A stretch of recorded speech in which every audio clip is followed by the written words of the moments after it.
Coming up on First at 4, Secretary of State Michael Adams lays out Kentucky's election process with lawmakers today in Frankfort. And one local wireless company is asking customers that have extremely old phones to make upgrades as they leave 3G behind. And it's getting drier outside as we head through tonight, and we're headed back to cooler temperatures as well. The latest coming up as First at 4 starts right now and continues next. Mountain News First at 4 continues. Election issues were once again brought before Kentucky lawmakers today. The Secretary of State told legislators that the overall election plan does not need an overhaul, but it does need some tweaking. WYAP's Phil Pendleton has more on what was discussed in a committee today on possible changes needed to make voting easier.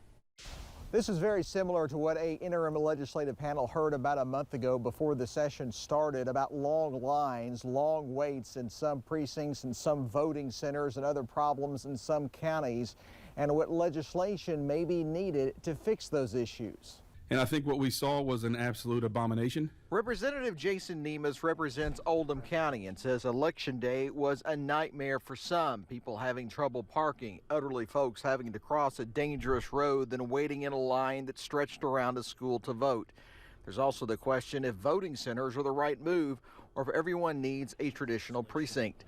Secretary of State Michael Adams told lawmakers that overall Kentucky is a model because its lawmakers and governor and others have made it easier to vote but harder to cheat. But in Oldham Bullitt and some other places, there were reports of terribly long lines or waits nearing or exceeding 2 hours to vote.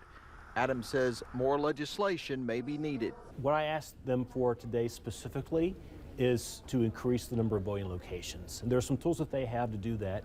One is to give our office additional authority to veto plans at the local level that reduce places to vote. One lawmaker says that she senses tension between the Secretary of State's office and the State Board of Elections, but Michael Adams says that he senses that there is always going to be tension between certain government entities, but he says overall he gets along well with everyone.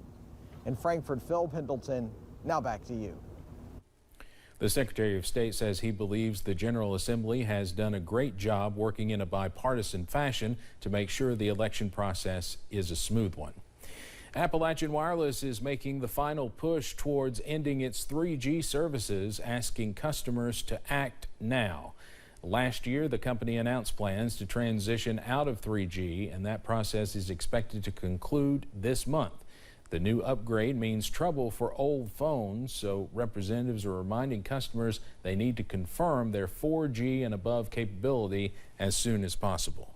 By and large, the vast majority of customers have nothing to worry about. You know, it's just people that really old flip phones and phones that have been around for a long, long time just don't work on LTE to do the voice calling.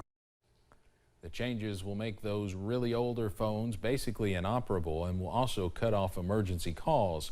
You can find out more about the shift coming up at 6.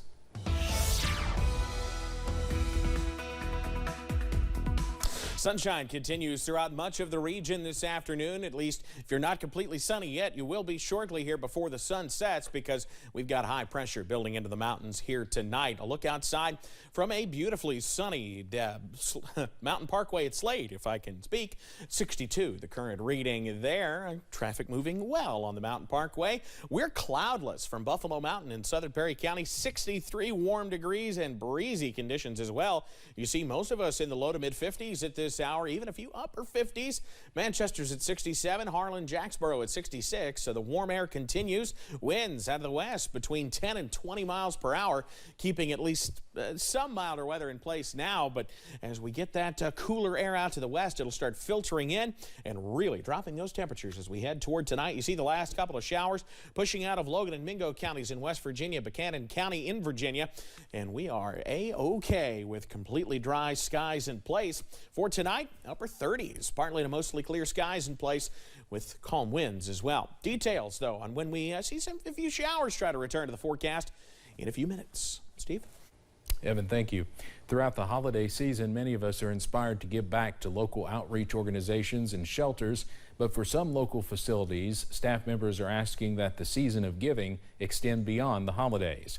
For facilities like Cumberland Valley Domestic Violence Services in Laurel County, staff members care for hundreds of survivors throughout the year, causing them to need extra assistance for the stuff we take for granted, like shampoo, diapers, or even toilet paper. You know, we need socks, sleepwear, blankets. You know, we're constantly in need of something. And so giving all through the year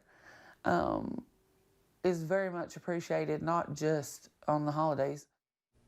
Facilities like Cumberland Valley Domestic Violence Services provide for those staying there through donations.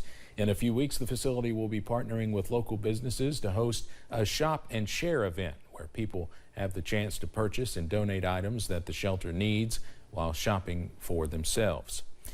Republican Congressman Kevin McCarthy has been nominated for a 6th time as Speaker of the House. This after McCarthy failed to win the gavel in 5 previous votes, and I believe the 6th failed too. The House GOP conference still locked in a stalemate over the position. McCarthy did not get enough support from GOP hardliners in 3 rounds of voting yesterday, the first day of the new congressional session. McCarthy, who is backed by former President Donald Trump, was nominated for a 4th, 5th, and 6th time this afternoon. A nominee needs 218 votes, but the number required could change if members withhold their votes. The House cannot kick off the new Congress or even swear in new members until a Speaker is elected. Of course, we're following the situation very closely up there on Capitol Hill, and we'll have an update at 5:30 on what's going on.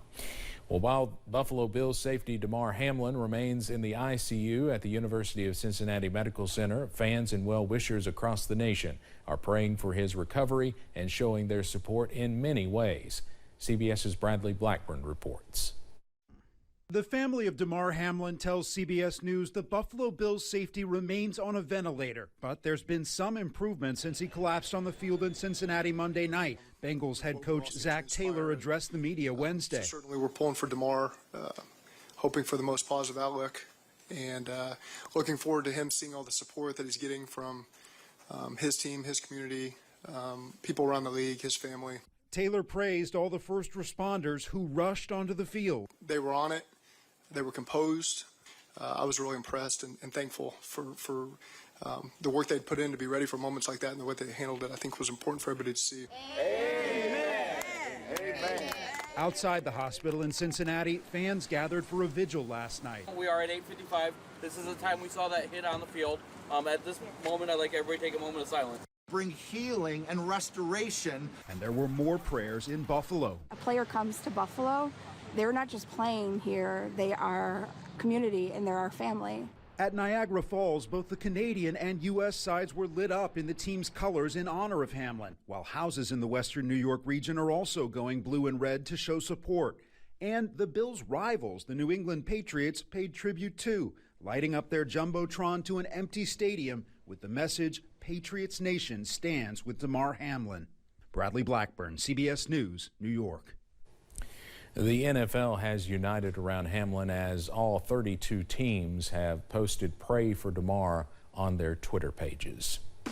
Straight ahead on First at 4, many employers want their employees back in the office, but there are some workers who say they're never going back again.